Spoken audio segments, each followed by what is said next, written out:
On va recommencer pour avoir la possibilité de garder du temps pour les présentations et pour les échanges. Donc, avec cet après-midi, un premier bloc d'une heure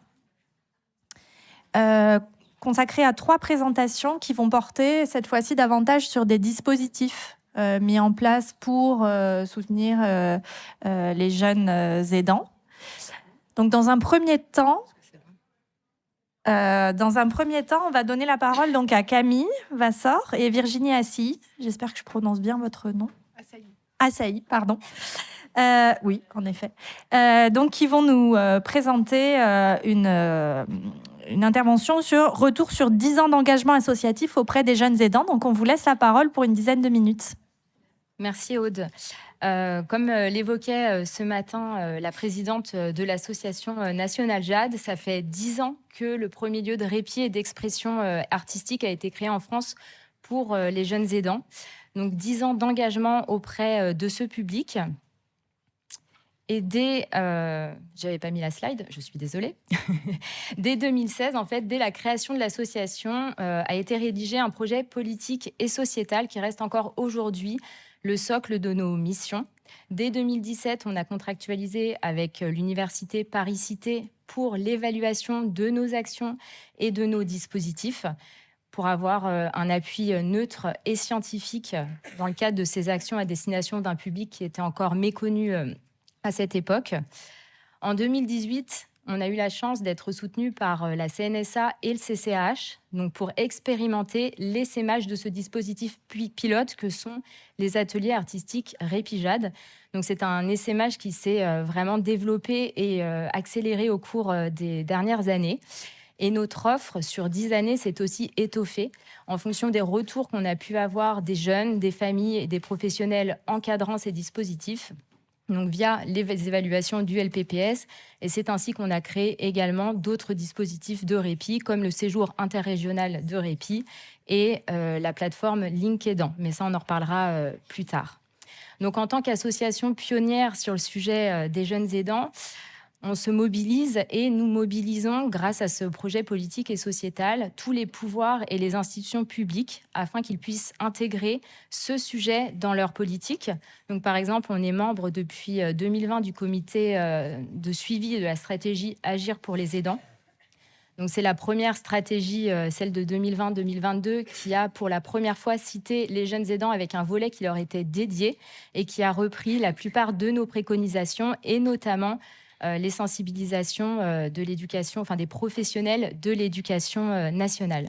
Avant de laisser la parole à ma collègue Virginie, je voulais vous dire à quel point on était ravis de voir cette évolution sur 10 ans qui nous a permis de devenir vraiment une association ressource, tête de réseau, qui a toujours l'ambition de faire émerger ce sujet qui constitue une urgence de santé publique et aussi la possibilité de mettre en place des espaces, des dispositifs pour ces jeunes en répondant à leurs besoins, comme a pu le démontrer la recherche, enfin les résultats des évaluations et des recherches qui ont été présentés ce matin.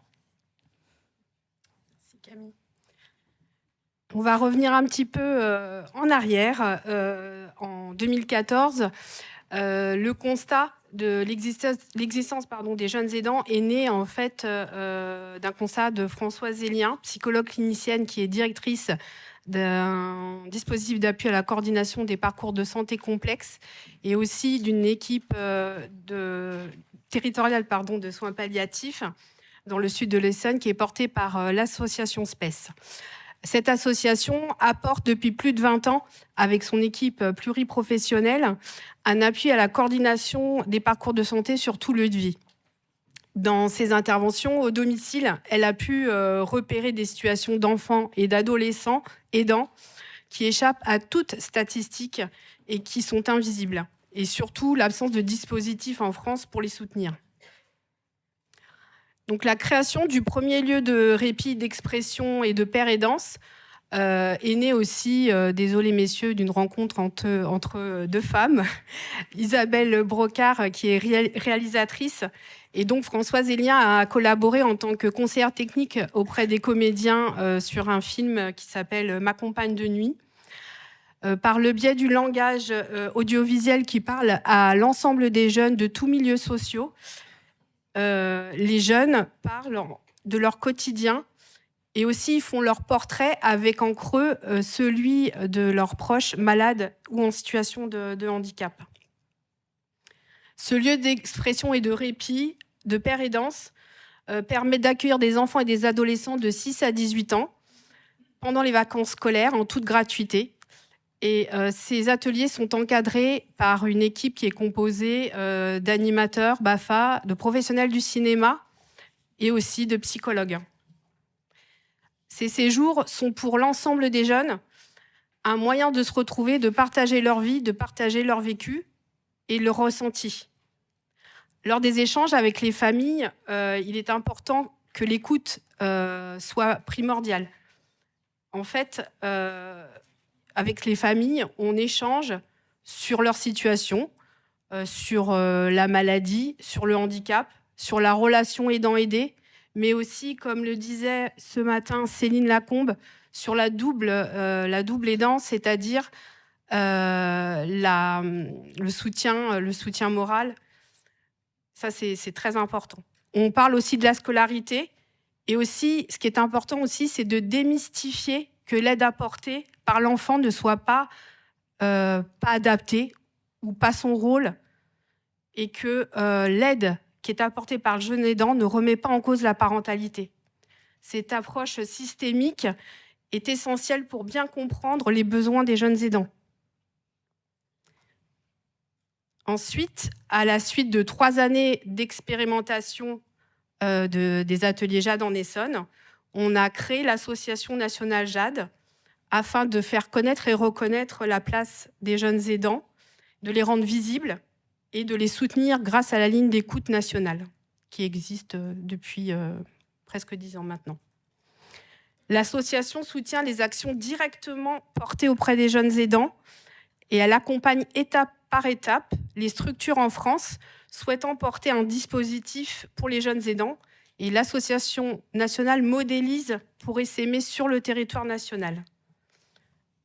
Dans le même temps, en 2017, on a contractualisé avec le laboratoire processus de santé, l'université Paris-Cité, parce qu'il nous semblait important que l'ensemble des dispositifs bénéficient de la même méthodologie pour soutenir et pousser la recherche en France, sur les jeunes aidants bien sûr, et aussi de nous donner un appui supplémentaire auprès des pouvoirs publics.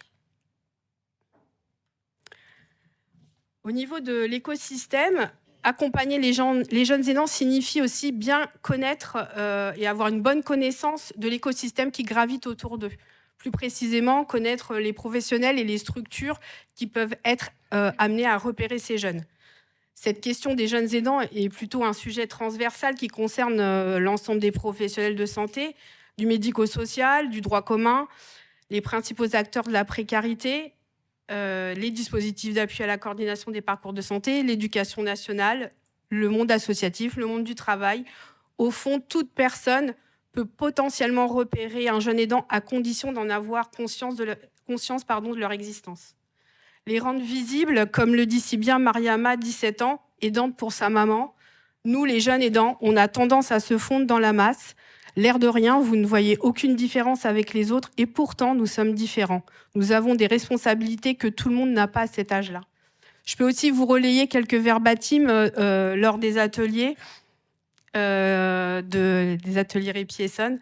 Savoir qu'on n'est pas seul à vivre des choses difficiles, ne plus penser à autre chose, partir de la maison, avoir des vacances, être avec des adultes qui savent ce que je vis et à qui on peut faire confiance.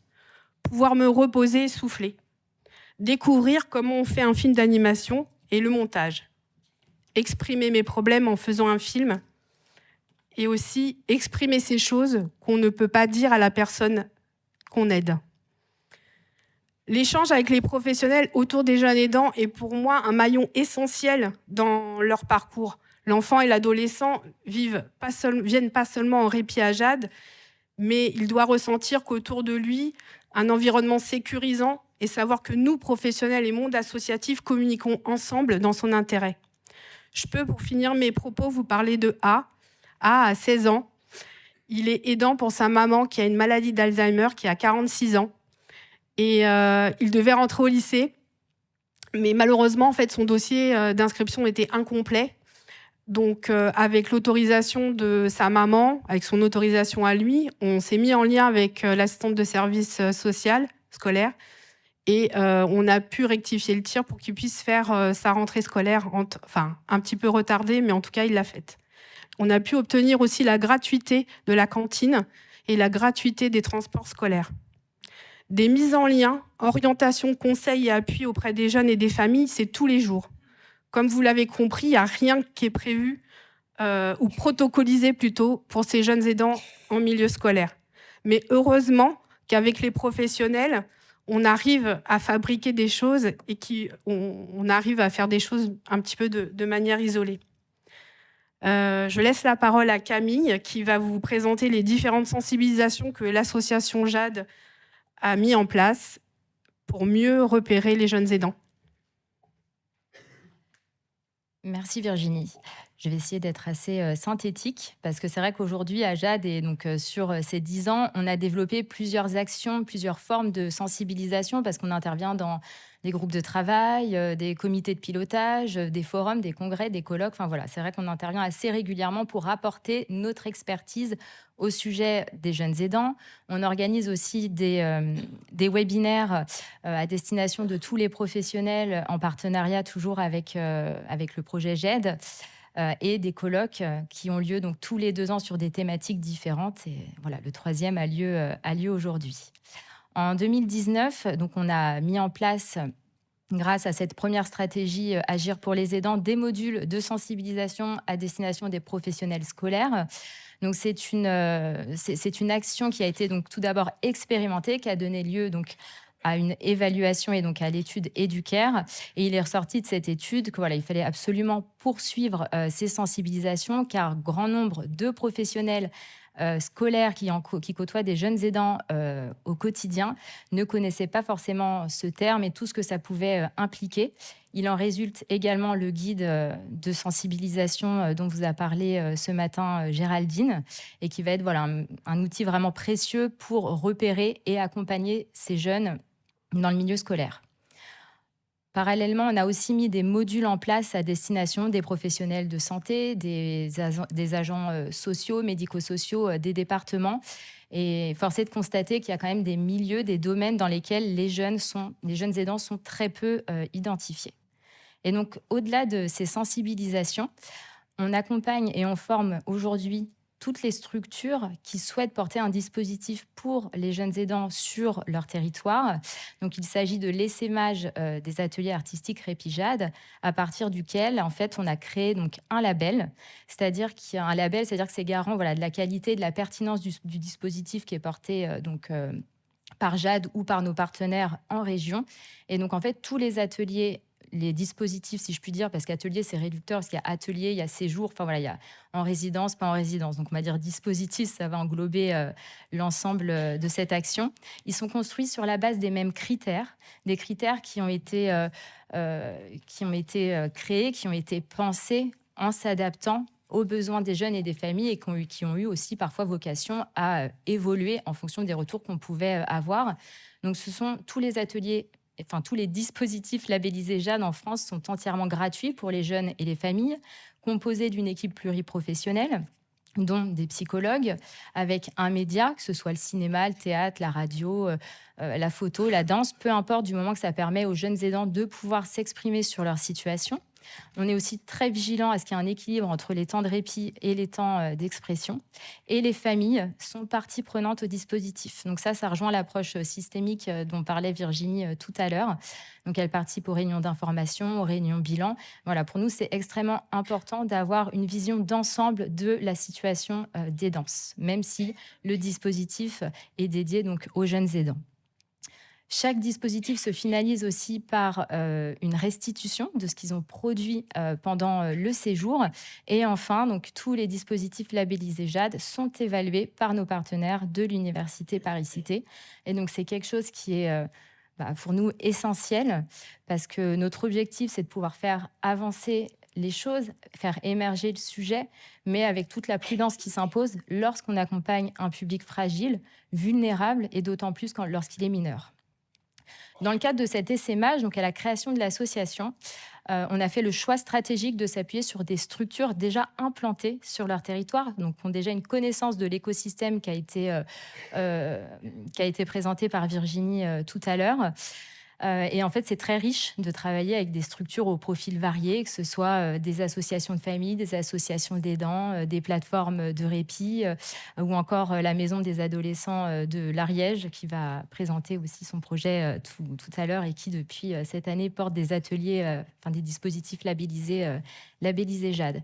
Et donc, on propose donc un accompagnement, une formation, un accompagnement sur mesure, étape par étape, avec des conseils personnalisés, des actions de sensibilisation et une boîte à outils, donc avec un guide d'accompagnement, des outils aussi en matière de communication, des outils aussi pour permettre et favoriser un meilleur repérage et un meilleur accompagnement des jeunes aidants. Donc, ça fait écho à tout le kit. Il me semble que c'était Aurélie qui en parlait et qu'il a évoqué tout à l'heure. Et la création aussi de projets communs avec cette communauté d'acteurs qui est engagée pour les jeunes aidants à nos côtés. Donc cet essaimage, très brièvement... Oui. Je me permets d'intervenir juste parce qu'on a écoulé le temps. Alors si vous pouvez... Je me dépêche. Merci. Donc il y a eu 3 phases de l'essaimage. La phase expérimentale qui a donné lieu à une évaluation. La deuxième phase où on a mis en place des instances avec un comité dédié aux porteurs de dispositifs labellisés Jade et un comité dédié aux psychologues de ces dispositifs. Et ces comités, ils ont pour objectif, pour vocation, le partage de bonnes pratiques et d'expériences. Et tout ce qui est évoqué lors de ces comités, ça vient alimenter notre réflexion sur l'accompagnement des jeunes aidants. Et aujourd'hui, donc, on en est à la phase 3.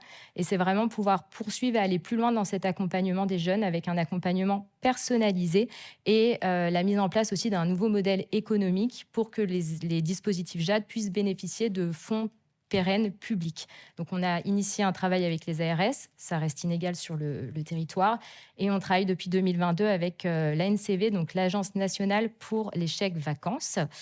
J'ai presque fini. Ça, c'est la carte de France avec tous les ateliers labellisés Jade en France. Il y en a 22.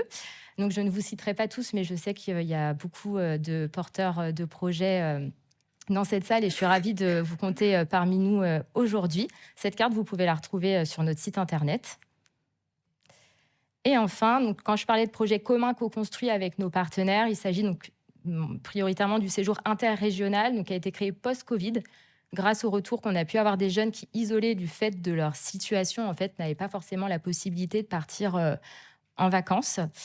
Et donc, ce nouveau dispositif, c'est vraiment de pouvoir réunir 25 jeunes aidants qui viennent des 4 coins de la France et qui sont accompagnés par nos partenaires en région pour une semaine de vacances. Et ça, c'est un projet qui nous permet, en tant qu'association tête de réseau, de fédérer cette communauté d'acteurs engagés pour ces jeunes aidants. Et en 2023, a été créé par un collectif de jeunes adultes aidantes, Link Aidant. Donc, c'était un collectif qui souhaitait agir directement auprès de leurs pairs. Donc, on est ravis aujourd'hui d'avoir avec nous Manon, Léa, Léonie et Chloé qui font partie de cette communauté. Et donc, c'est une plateforme en fait qui est adossée à notre site internet et qui leur permet de bénéficier de ressources, d'informations fiables, de déposer un témoignage et surtout de pouvoir échanger entre eux. Je vous remercie pour votre écoute. À Camille et Virginie. Oui, Aurélie. OK. Donc, on laisse la parole à Rebecca qui va venir nous parler de la pause brindille. Eh bien, bonjour à tous et à toutes. Je suis Rebecca Billy, je suis la coordinatrice de la pause brindille. Je vous remercie pour cette invitation à venir partager notre expérience. Et je vais essayer de tenir le timing moi aussi. Je suis pas très à l'aise à cette échelle-là. C'est très impressionnant pour moi et je suis un peu fatiguée parce que je me suis levée tôt ce matin. Donc, on y va ensemble. L'objectif de cette présentation, c'est un peu de vous raconter, nous, notre histoire à la pause brindille, de vous partager notre expérience, nos questionnements. Donc, nous, on est une association lyonnaise qui accompagnons les jeunes aidants et les jeunes adultes aidants, 7-25 ans, fondée en 2019, et de vous partager un peu les pistes d'action qu'on a pu envisager et les enseignements qu'on a pu en tirer à notre humble échelle et nos petits questionnements aussi. Déjà, peut-être petite histoire. La Pause Brindille, donc c'est une association qui a été fondée en 2019 et la personne qui l'a créée s'appelle Axel Anderlé. C'est une maman aidante. Elle a 2 enfants, dont une petite fille en situation de handicap, une jeune fille aidante et elle est elle-même malade, atteinte d'une pathologie chronique. Et à l'origine, quand elle crée la Pause Brindille, c'est avec pour objectif de soutenir les aidants de toute génération, adultes et jeunes aidants. Et puis avec le confinement 2020, on se recentre sur le public des jeunes aidants pour vraiment donner toute notre énergie dans une seule bataille et se concentrer sur cet angle mort. Mais au-delà de cette histoire qui est personnelle, collective, personnelle, créée à partir d'un vécu personnel, je veux dire, la Pause Brindille, c'est une aventure collective. C'est un collectif de personnes qui s'engagent pour les jeunes aidants. Notamment, la Pause Brindille, elle est composée d'un conseil d'administration qui est composé d'anciens jeunes aidants. Pour la petite spécificité de la Pause Brindille, c'est d'être une association de personnes concernées, que ce soit des anciens jeunes aidants, des parents de jeunes aidants. On a aussi une équipe opérationnelle qui a aujourd'hui 9 salariés, 4 volontaires en service civique et la spécificité d'être jeune. Et puis de nombreux bénévoles qui s'engagent à nos côtés, une 60aine, notamment sur notre service d'écoute dont je parlerai tout à l'heure. Et puis tout autour de la Pause Brindille, il y a aussi un réseau de professionnels partenaires et notamment un psychologue référent qui vient former et superviser nos équipes. La Pause Brindille, comment on fonctionne aujourd'hui? L'idée, c'est d'être avant tout un laboratoire d'innovation sociale, donc d'imaginer différentes pistes pour répondre aux besoins pluriels de ces jeunes. On l'a dit tout à l'heure, ce sont des jeunes aidants qui ont des besoins extrêmement variés et on va tester plein de formats, plein de schémas un peu différents pour essayer de répondre au plus près de leurs besoins. Et vraiment essayer de co-construire ces propositions avec les jeunes à partir de leur retour en les intégrant à toutes les étapes de notre projet. Ça, on y reviendra tout à l'heure, mais c'est aussi très important pour nous. Et la deuxième chose, c'est qu'on est un projet, et excusez-moi du terme, un projet figital, c'est-à-dire à la fois physique et digital. Physique par son ancrage sur le territoire de la région lyonnaise, où on va venir tester des interventions, des activités, des sensibilisations en présentiel, et puis digital, puisque dès le départ, on a eu l'envie d'aller sur les réseaux sociaux, de proposer un premier niveau de soutien qui soit digital, accessible partout, où que se trouvent les jeunes, et puis de les aborder aussi avec leurs outils, leurs mots, et donc de venir utiliser les réseaux sociaux qui sont l'un des espaces des jeunes. Donc notre mission, c'est de créer une communauté de soutien et d'entraide pour les jeunes aidants. La Pause Brindille aujourd'hui, c'est 4 axes d'action que je vais détailler très rapidement. Sensibiliser, libérer la parole, soutenir et faire communauté.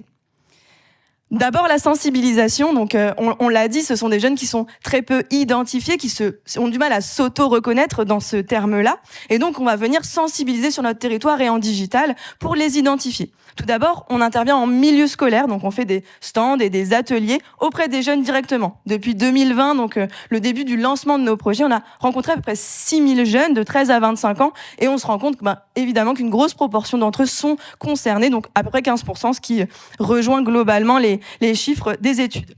Ensuite, on va aussi venir sensibiliser les professionnels qui sont touchés par cette thématique-là, tous les professionnels transverses dont on a parlé tout à l'heure, que ce soit des professionnels jeunesse, éducation, santé, sociale, insertion professionnelle. À peu près 7000 professionnels sensibilisés et on observe à peu près les mêmes choses que tous ceux d'entre vous qui s'engagent sur ce sujet-là l'observent, c'est-à-dire des professionnels qui ne connaissent pas ce sujet-là en première instance. Et puis, une fois qu'on leur parle de ce sujet, ils viennent identifier des jeunes, repèrent des jeunes concernés, etc. Donc, le chemin, progressivement, avance avec main dans la main avec tous ces professionnels-là. Et puis, on a aussi, dès le départ, eu l'envie d'intégrer toute la société civile, de permettre à tout un chacun de s'engager sur cette thématique-là, puisqu'on pense que chacun peut s'engager pour les jeunes aidants. Donc, organiser aussi des événements en lien avec la société civile. On organise des ciné-débats, des conférences, des stands dans la rue, et on organise aussi les rencontres de la jeunesse aidante tous les deux ans. Et l'idée, c'est de vraiment mobiliser tous les acteurs de la société civile. Et puis, dans la même logique, on va venir former des ambassadeurs relais de sensibilisation sur la thématique des jeunes aidants. C'est un projet qu'on mène avec l'association Unicité, où l'idée, c'est vraiment de venir former les volontaires Unicité pour qu'ils puissent faire de la sensibilisation à leur tour sur leur territoire. Donc, 200 ambassadeurs formés à peu près en France. Deuxième axe d'action de la Pause Brindille, c'est vraiment de venir libérer la parole des jeunes, donc de recueillir leurs témoignages et de la diffuser. Sur ce volet-là, on a réalisé une campagne de vidéo témoignages qui s'appelle Ma Parole, à peu près 25 vidéos que vous pouvez retrouver sur YouTube.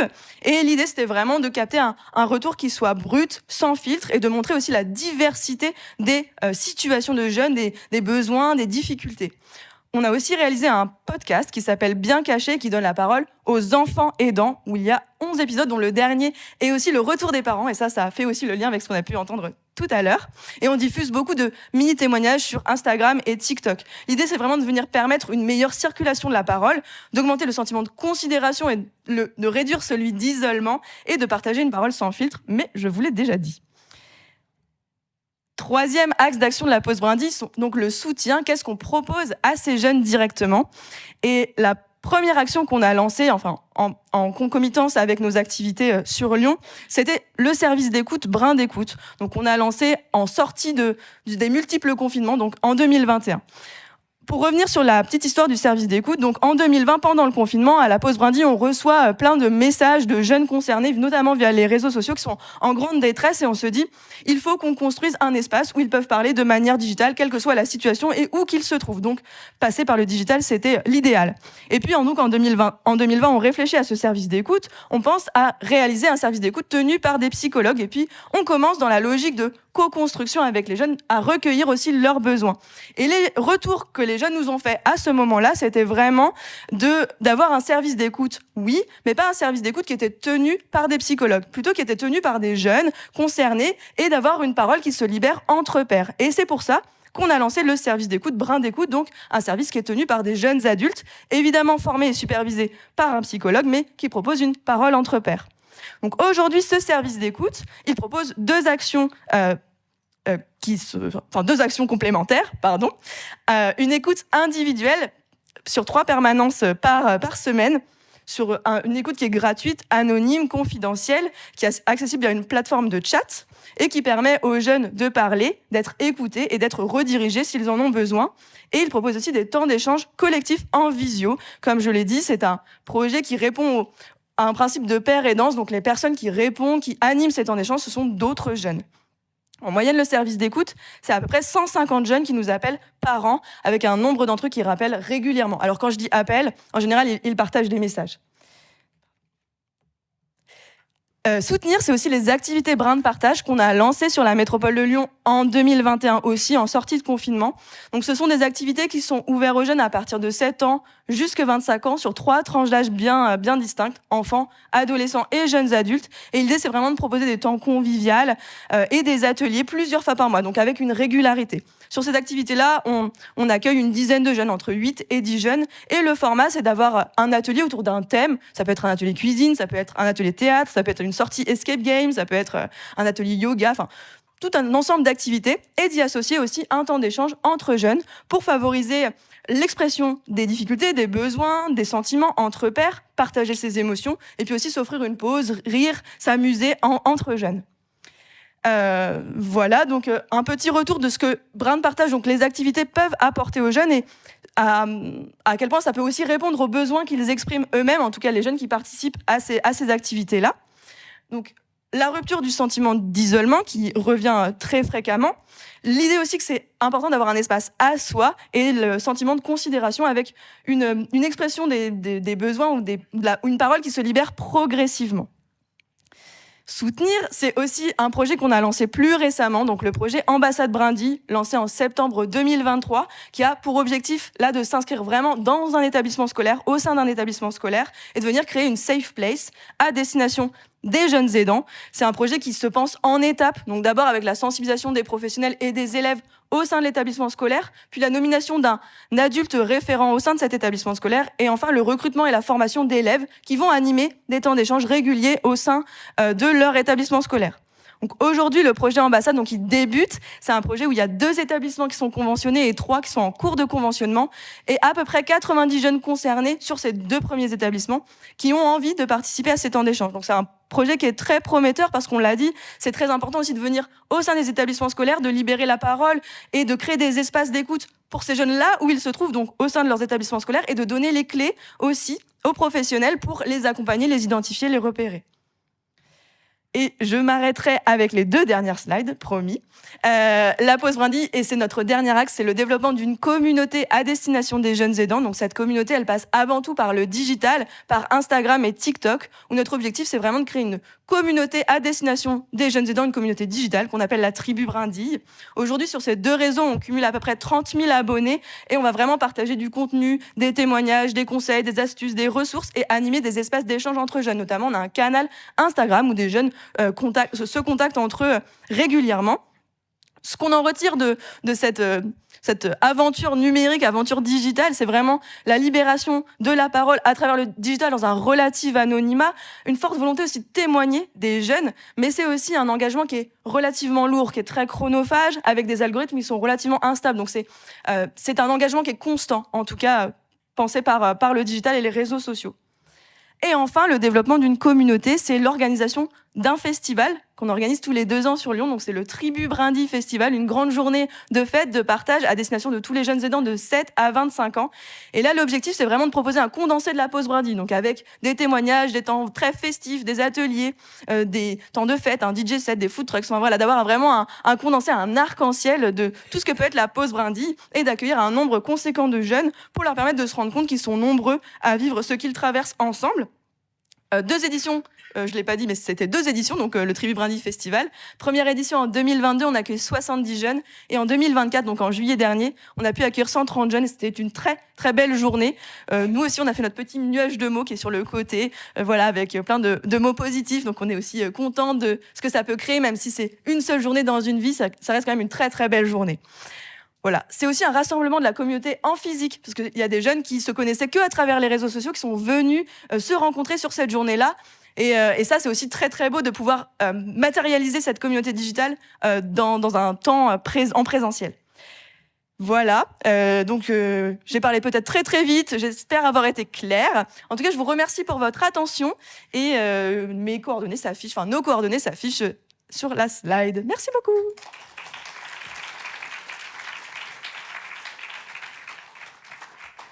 Merci Rebecca. Donc, pour la dernière intervention, on va écouter Alice Planès qui va nous parler d'un dispositif innovant de la Maison départementale des adolescents de l'Ariège. Bonjour à toutes et à tous. Donc, je suis Alice Planès, psychologue à la Maison des adolescents et des jeunes adultes de l'Ariège. Donc, non, je vais trop vite. Aujourd'hui, j'interviens sur la question du soutien psychologique à destination des jeunes aidants. Et je tiens à remercier Aurélie Antas et Géraldine Dorard de m'inviter à témoigner aujourd'hui. Donc, pour des éléments de contexte, une petite présentation de la Maison des ados. Donc, c'est un lieu d'accueil et d'écoute anonyme, confidentiel et gratuit, destiné aux jeunes âgés de 11 ans à 25 ans, à leur entourage familial, et c'est également un lieu ressource pour les professionnels du territoire. Excusez-moi, j'essaie d'avoir mes feuilles mieux positionnées. Il existe une maison des adolescents dans chaque département en France et la nôtre est portée par un centre hospitalier. Nous sommes une équipe pluridisciplinaire composée de pédopsychiatres, psychologues, éducateurs, éducatrices spécialisées, infirmières et agents d'accueil. Donc, nous sommes situés dans le sud de la France, dans un département rural. Au sein de la Maison des ados, nous avons développé un dispositif dédié aux jeunes aidants depuis 2021. C'est un dispositif qui est financé par l'Agence régionale de santé d'Occitanie. Et l'offre que nous pouvons proposer aux jeunes aidants est sensiblement la même que nous pouvons proposer à tous les autres ados du territoire, mais avec évidemment certaines spécificités de sensibilisation des professionnels et du grand public, des propositions d'informations sur leurs droits, les droits de leurs proches, des informations sur la situation de leurs proches, par exemple, informer sur qu'est-ce qu'un trouble bipolaire, par exemple, un AVC, etc. Et nous proposons également des lieux du répit et des lieux de rencontre entre jeunes aidants. Nous avons d'ailleurs organisé notre premier séjour répit artistique labellisé JAD en avril 2024, où 12 jeunes aidants ariégeois ont pu se rencontrer et partager une semaine de vacances ensemble et construire un court-métrage. Afin de témoigner du travail qui est réalisé à la Maison des ados, nous avons rédigé en collaboration avec l'Université Paris-Cité un article publié dans l'information psychiatrique. Et 3 vignettes ont été développées dans cet article et j'ai décidé d'en approfondir une avec vous aujourd'hui. C'est celle de Magali. Donc Magali est une jeune adulte aidante de 22 ans qui vit seule au domicile avec ses 2 parents. Son père est atteint de la maladie de Parkinson et sa mère présente un trouble de l'usage de l'alcool. quand elle me rencontre, elle a été orientée dans le cadre du dispositif Jeune Aidant et elle me dit, pour moi, le terme jeune aidante, c'est ma vie, mon quotidien. Et elle développe et décrit ses activités d'aide en disant qu'elle apporte un soutien émotionnel, qu'elle aide dans les tâches domestiques, dans les tâches administratives et elle apporte également de l'aide sur le plan financier et elle accompagne ses parents aux rendez-vous médicaux. Elle développe ensuite la relation qu'elle entretient avec ses parents. Donc d'abord celle qu'elle entretient avec son père. Elle explique que elle a une relation très fusionnelle avec son père et peut parler de sa maladie comme une véritable professionnelle en termes de symptomatologie et de traitement pharmacologique. Et elle se dit très présente auprès de lui et n'envisage pas de pouvoir sortir de cette situation d'aide qu'elle a auprès de lui. Et concernant la relation qu'elle entretient avec sa mère, celle-ci se fait sur un tout autre registre puisque c'est une relation qui est très conflictuelle, où elle parle d'envie de meurtre, d'envie de l'étrangler. Donc venir l'exprimer dans l'espace que je lui propose permet déjà d'apaiser ces pulsions-là, mais elle dit tout de même qu'il est important qu'elle puisse quitter le domicile familial par rapport à cette relation qu'elle entretient avec sa mère, mais elle n'envisage pas de laisser son père seul, puisqu'elle estime que sa mère est trop dangereuse pour s'occuper de lui. Progressivement, en fait, Magali, elle va pouvoir expliquer que ce qui l'amène à venir ici, c'est qu'il y a tellement de difficultés dans sa famille qu'il fallait bien que quelqu'un prenne les devants pour changer les choses. Et donc, sa demande est motivée par une envie d'aider sa mère à se soigner, de protéger son père, pour pouvoir peut-être, au bout d'un moment, envisager de penser son propre projet de vie, qui actuellement est empêché par les responsabilités qu'elle assume au domicile. Ce que je repère aussi, c'est qu'effectivement, il y a les responsabilités qu'elle assume au domicile qui l'empêchent de quitter le domicile de ses parents, mais il y a également le rôle que sa place d'aidante a dans sa construction identitaire. Parce que ce qu'elle peut me dire, c'est je suis le pilier, et si je ne suis plus le pilier, je risque de m'effondrer. Je préfère être un pilier brisé qui porte les autres plutôt qu'un pilier solide qui ne porte plus personne. Elle dit également que plus elle vient me rencontrer ici, plus elle s'éloigne de chez ses parents, mais qu'elle fait tout ce qu'elle peut pour rester accrochée à eux. Donc il y a quelque chose qui se joue dans une dynamique familiale et nous allons reconnaître ensemble la situation dans laquelle elle se trouve, également la place qu'elle occupe dans la dynamique familiale, ce qui va lui permettre de prendre conscience de sa situation et d'être actrice de cette réflexion. Et de s'autoriser à penser des besoins qu'elle n'avait jamais eu l'occasion de réfléchir dans un espace dédié où la parole était possible d'être libérée à ce niveau-là. Et donc, progressivement, elle va pouvoir envisager de prendre son appartement seule, avec l'approbation et soutenue par ses parents, dans le même village qu'eux. Donc, elle maintiendra des activités d'aide auprès de ses parents, mais des activités d'aide qu'elle aura choisi de mener auprès d'eux, notamment d'aide administrative. Et cette évolution dans la construction de Magali va amener une dynamique sur le système familial, puisque sa maman va engager une démarche de soins spécialisés et que des aides à domicile vont être mises en place, ce qui était complètement inimaginable au tout début de l'accompagnement de Magali. Elle pourra dire que cette évolution est empreinte aussi de culpabilité, mais aussi de découverte de son intimité et de ses propres envies de projets personnels.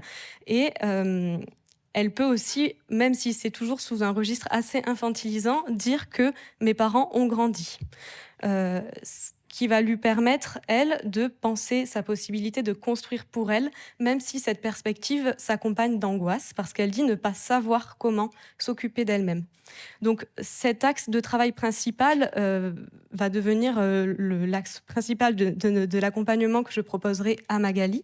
Mais cet accompagnement se poursuivra dans un lieu de prise en charge thérapeutique, dans un centre médico-psychologique, où Magali sera d'accord d'aller au bout d'un certain temps de travail et d'orientation, puisqu'il y a une alliance qui s'est créée dans l'espace avec moi à la Maison des Ados, et que la démarche de s'autoriser à faire évoluer sa demande, qui était une demande d'abord sur la dynamique familiale, à une demande qui est pour elle-même, hein, et pour penser son propre projet de vie et des problématiques qui ne sont pas liées directement à ses parents, a pris du temps, et nous avons respecté ce temps-là avec Magali.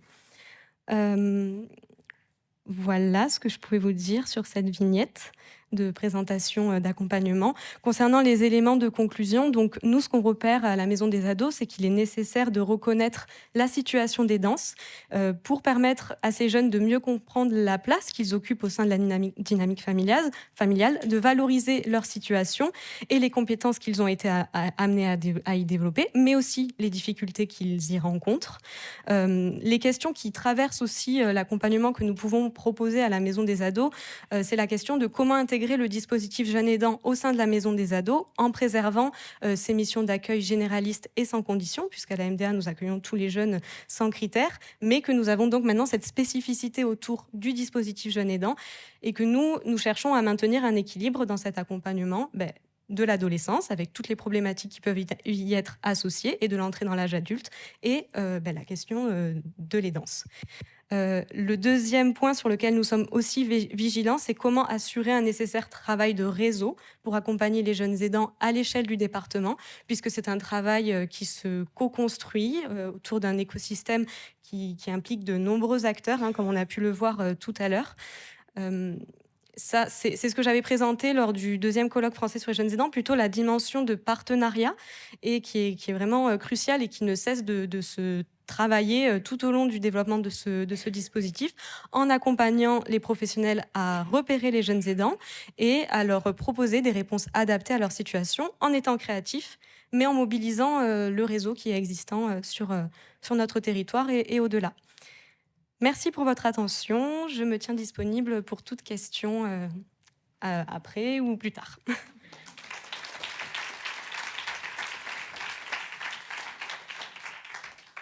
Donc, merci Alice. On va avoir 10 minutes à peu près pour les questions et les échanges. Peut-être juste avant, puisqu'on a commencé sur les chapeaux de roue, là j'étais très motivée à tenir le temps. J'ai oublié de laisser Agathe se présenter. C'est pas grave. Bonjour à tous. Donc moi je suis patiente formatrice. Je suis moi-même atteinte d'une pathologie, d'un handicap. Et déjà je vous remercie parce que vraiment là vous avez mis en lumière les jeunes aidants, et ça m'a permis moi aussi de réaliser que mes enfants étaient des jeunes aidants. Ça fait quelques mois que je l'ai réalisé en travaillant avec toute l'équipe. Et je voulais vraiment vous remercier pour vos interventions parce que voilà, je vois aussi qu'il se passe beaucoup de choses, que les choses avancent. Ça va peut-être permettre à tous ces jeunes de pouvoir exprimer leurs difficultés, leurs besoins, mais aussi leur fierté, parce que vous pouvez vraiment être fiers de tout ce que vous faites et de ce que vous nous apportez au quotidien. Voilà. Merci Agathe. Est-ce qu'il y a des questions dans la salle ? Oui, c'est l'après-repas. Hein. En tout cas, on est, je pense, soufflé par tout ce que vous mettez en place. Ça, c'est aussi un effet. Géraldine ? Ouh là là ! Oh ! Il y a du dynamisme. Il y a Zoé qui a gagné. Oui, alors moi, si personne n'occupe l'espace, autant dire que j'ai toujours des questions. Donc, allons-y. J'ai une petite question pour Rebecca, en lien avec des éléments présentés. Notamment, vous avez fait mention de la question de la pérédance. Et j'aimerais savoir si vos écoutants, bénévoles, sont d'actuels jeunes aidants, ou des jeunes aidants passés. Comment... Est-ce que vous avez... Non.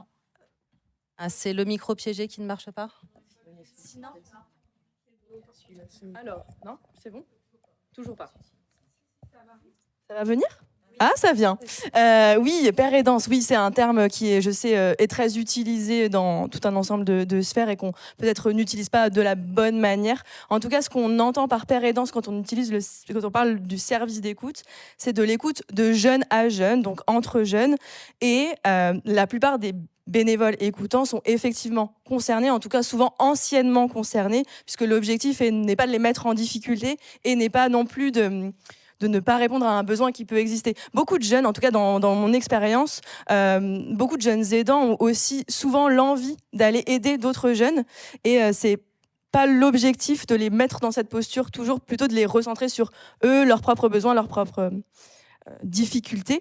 Donc quand on parle de père aidant, et je mets encore une fois des guillemets, merci d'avoir souligné ce point, l'idée c'est vraiment de libérer la parole entre jeunes, de créer des espaces d'écoute entre jeunes aidants, donc comme les temps d'échange collectifs par exemple, et qu'effectivement les bénévoles écoutants sont pour la plupart des anciens jeunes aidants qui ont du recul sur cette situation et qui ne sont pas directement impactés par cette situation. Pas nécessairement un projet de rétablissement en lien avec leur expérience vécue, tel que c'est pensé dans un modèle de père aidant. Donc on est plus sur de l'entraide que véritablement une problématique d'un accompagnement de père aidant. Tout à fait, oui. Merci d'avoir précisé. Je veux bien laisser de la place, hein.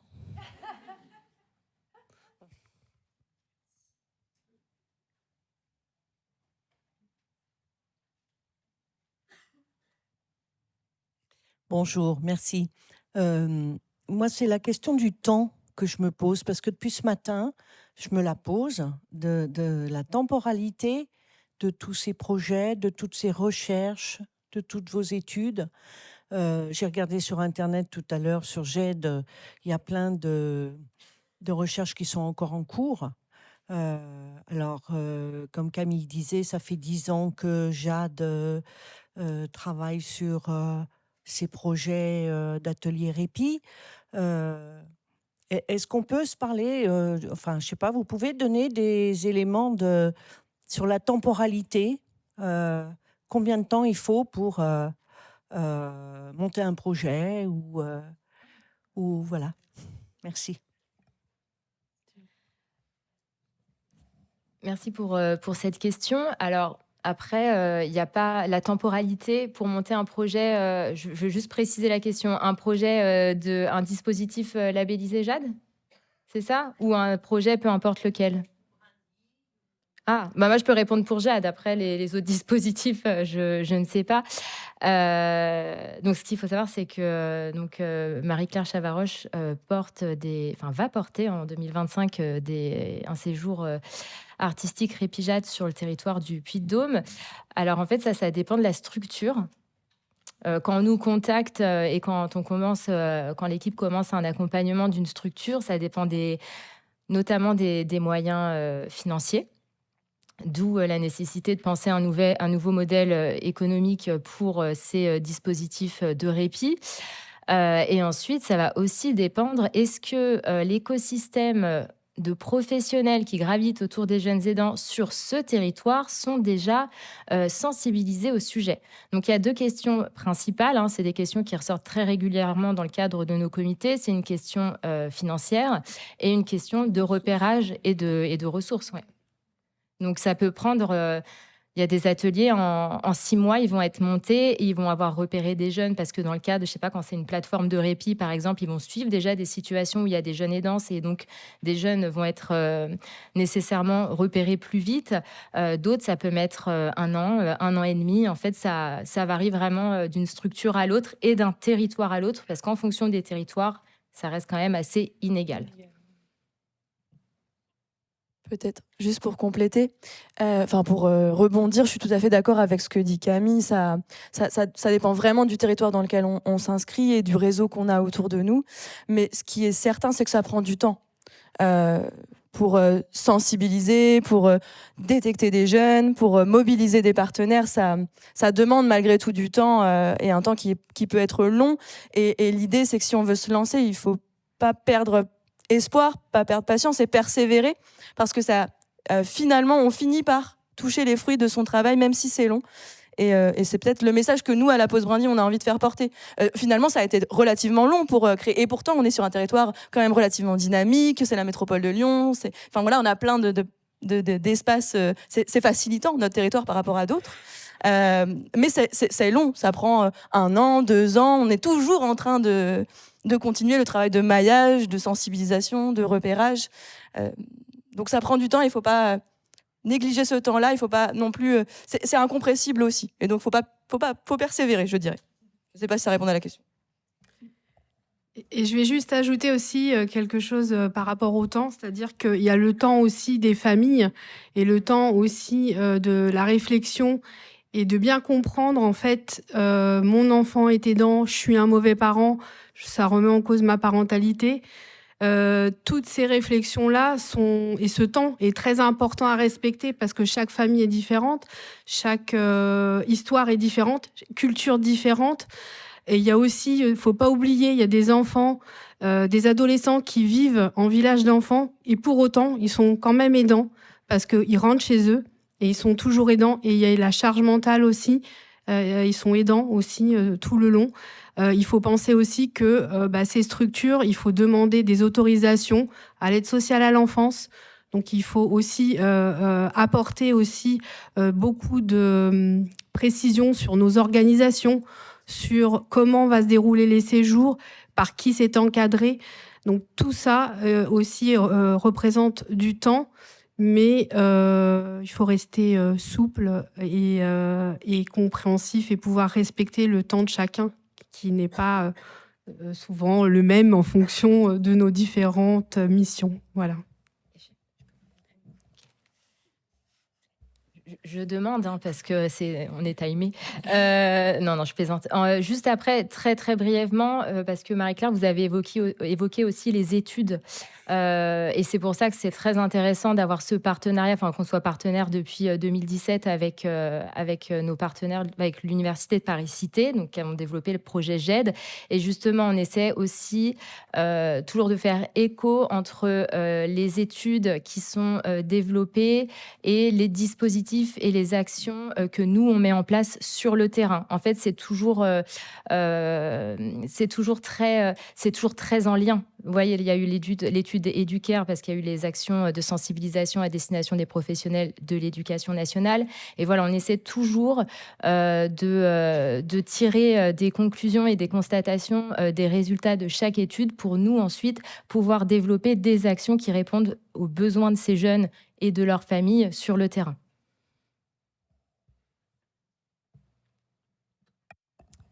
Alors voilà, merci à toutes. Je pense qu'on va laisser la place pour le deuxième bloc, à moins qu'il y ait une dernière question rapide. Ah, j'allais vous...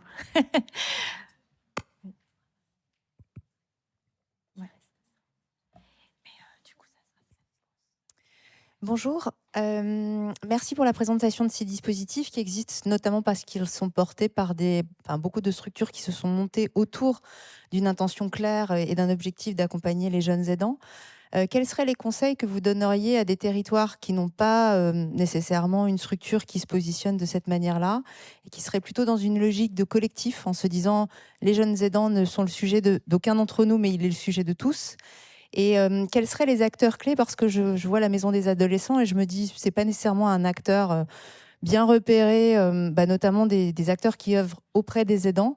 Voilà, quel serait le bon mélange d'acteurs pour pouvoir lancer une dynamique collective qui puisse se saisir des outils, de la méthode, mais aussi de tout ce qui existe en énergie? Ça marche là? Oui.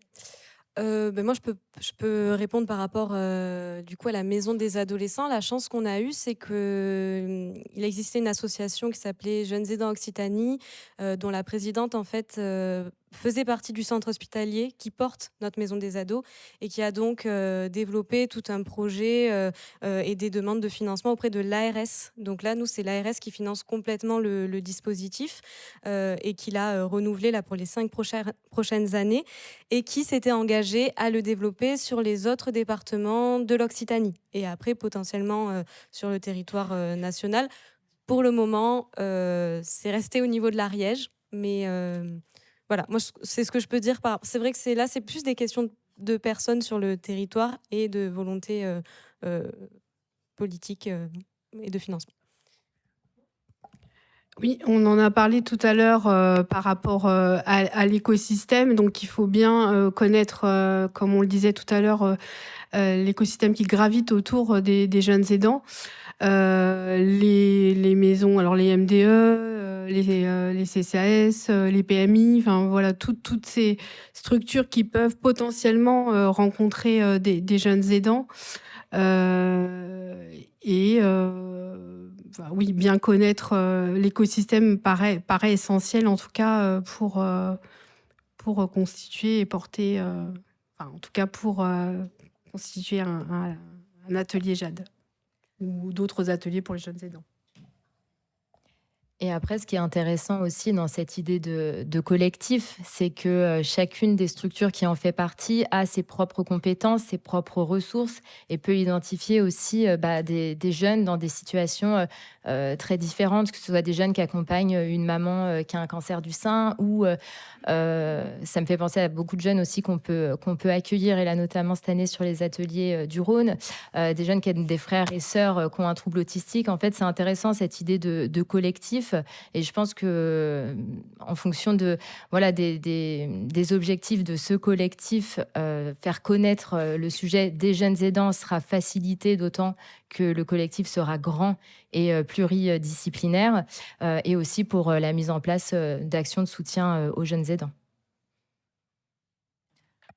Juste en complément de ce que disent Camille, Virginie, Rebecca et Alice, peut-être que Chloé, il faut aussi aller mobiliser ce qu'on appelle nos tutelles financières, c'est-à-dire que c'est de la responsabilité croisée des agences régionales de santé, des conseils départementaux, des conseils régionaux, de la CNAM via nos CEPAM départementales. C'est-à-dire qu'à un moment donné, toutes les associations, vous voyez l'énergie qu'elles déploient dans la création, l'inventivité des dispositifs. Mais là, si on devait quantifier le temps qu'il faut pour aller chercher des subventions, je pense que c'est quasiment les 3/4 de temps de chacun des salariés.